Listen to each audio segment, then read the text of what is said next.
So if you had headphones that would sense a wave coming in and then give the inverse wave projected towards your ear, it would cancel out the sound completely.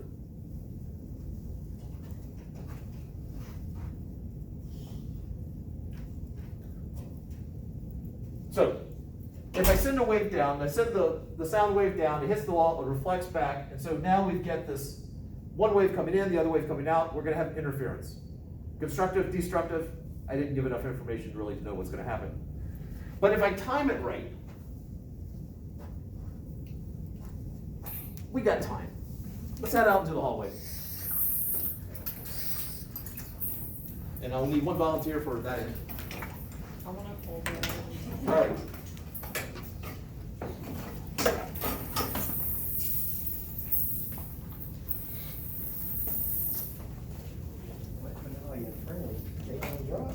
I don't think they dropped.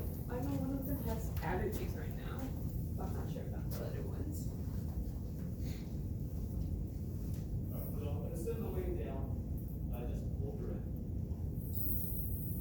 So when it reflects, what can you tell me about the reflection?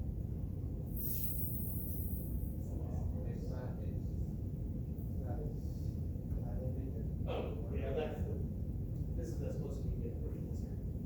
So if it reflects, well, I said, it would be just as dynamic, but the big thing is the fact that it reflects on the opposite side. So that means the second wave is gonna have destructive interference with the reflection of the first wave. So if I send waves down several ways so they keep interfering with each other, we get these points which aren't moving very much past all, and then these points which move a great deal. The points which are not moving are known as nodes. N-O-D-E-S. So right here. Yeah, somewhere around there. Right. Maintain it. The places that move a great deal, they got really clever with this one. It's anti-node. N-O-D-E. Node. Alright, so we have nodes and anti-nodes. So if I can, so based on the speed of the wave and the frequency of which I'm oscillating back and forth, start setting up patterns. So her end is not moving, that's a fixed end. If her end could move freely, it's commonly known as a free end. A free end, when it bounces, will bounce back on the same side. Fixed ends will go. Alright, so the simplest pattern, not necessarily the simplest to create, but the simplest pattern, you got that one anti-node in the middle, there's a node at her end, and there is a node at my end. This is known as the first harmonic. I increase the frequency some, so now we have three nodes, per end, middle, here, and two antinodes. This is the second harmonic. Increase the frequency. And so, more than this harmonic. The antinode. One right here. Four antinodes, so that's the fourth harmonic. I see the third one. All right. Now, the other thing I could do, let's say I'm looking at a second harmonic here. I could potentially, instead of changing the frequency, change the speed of the wave. Now, as I tighten this, remember that the wave is propagated because as one coil moves, it moves the next coil. So increasing the tension will increase that dynamic between the subsequent, or the consecutive coils. So, we'll start here. So I send the wave down. You have in your mind how fast it's going. Now I increase the tension. Hopefully you see that it's considerably faster. Whoa. And with a greater speed, it's not the same frequency as I had before. But because the wave is traveling faster, I do have to increase the frequency in order to get that second harmonic.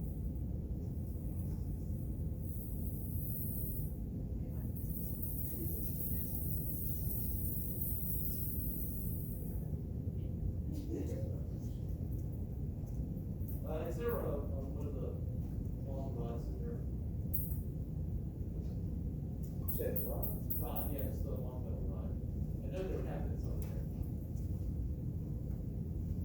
I don't see one.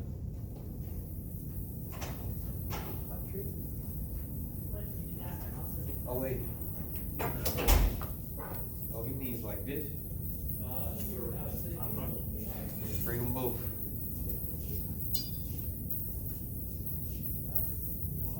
Yeah, like that, all right. Do you have a loop on your end that you can, yes?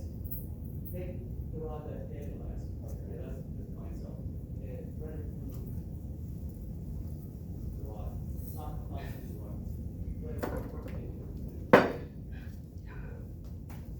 that.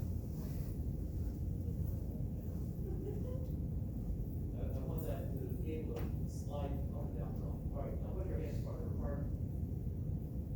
This is we get to a free end, so we send the wave down, that didn't move this time, and so the wave that comes back should be on the same side.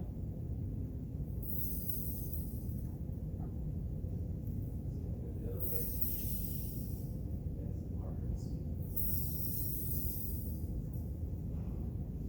Okay, there he goes back on the same side. So in terms of physicality, if I've got a fixed end, so, well, basically, there's three scenarios, two fixed ends, a fixed end, free end, and two free ends. The two fixed ends would be the strict vibrators that we have. A fixed end, free end would be a sound tube where you've got it moving in, and then you've got basically some solid surface that you send sound waves down into it, they bounce back, and when you're at a harmonic, it sounds louder. And then two free ends would be, you have a long plastic tube with two open ends. The kind that you can swing around and make sound. And recognition for two. Three. Other people might know what I'm talking about.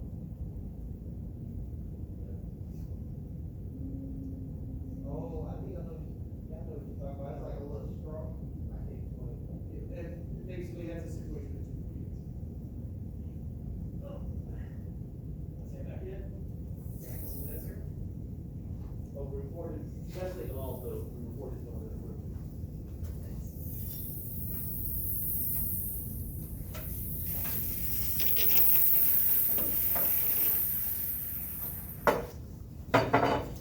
Would you like me to leave this right here? Yeah.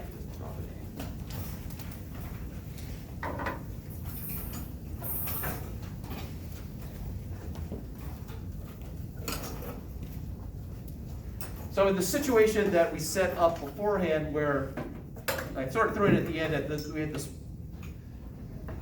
the rod hits a mass, which then goes down a slope, hits something else, they crash into a spring, which will oscillate back and forth. And that spring was attached to a fixed point on one end, and the other end was on the end of the spring, and it would oscillate back and forth. So that is a one fixed, one free end.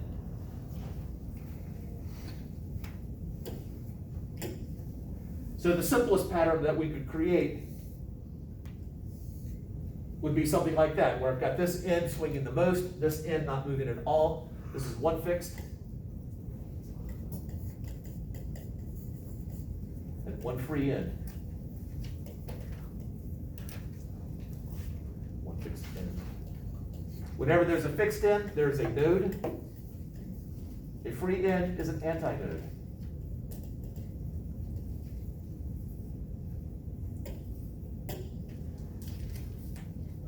How many waves is that? For those who have done trig, if I'm drawing a sine wave or a cosine wave, what does it look like? Yeah, if I graphed a sine wave, what would it look like? Within. Infinite number of ways. Okay, at what point does it basically start to repeat itself? After one period, or one, wavelength. One of those two, depending on the context. So a full wave would basically be that. That's a full wave. If we're dealing with a harmonic, we would typically draw it like that. But that would be a full wave. One wavelength. How many waves is this? 0. Half. We could have fractional ones. It's not a half a wave. Half a wave would look Oh, it's like that or that. Yeah, it's a quarter. We're going from an anti-node, or, well, which way you're looking, from a node to the first anti-node, basically that bit right there. It's a quarter of a wave. So if I know this distance here, we'll probably call it L. L is equal to a quarter of a wave, which tells us that the wavelength would be 4 times whatever that distance is. The next simplest pattern, well, I'm gonna add a half wave every single time. No matter which of the 3 scenarios we're working with, the 2 fixed, 2 free, or 1 fixed, 1 free, every time you go to the next available harmonic, you add a half a wave.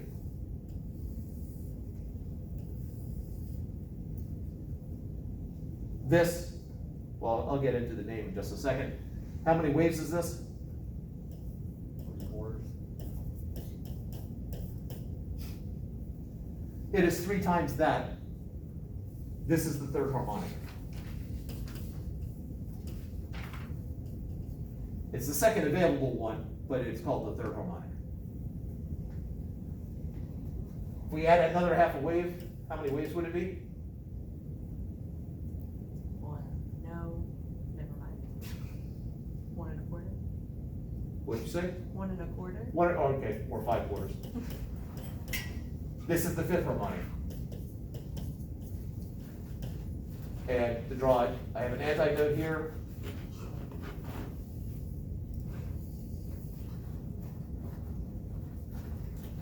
And with this, we can actually calculate the speed of sound, if we have the sound tube, but that's gonna have to be for another day. I think on that note, have a wonderful afternoon, and I will see you tomorrow. And just let Kristen know that I told everyone the answers to the tests, and she's not allowed to hear them.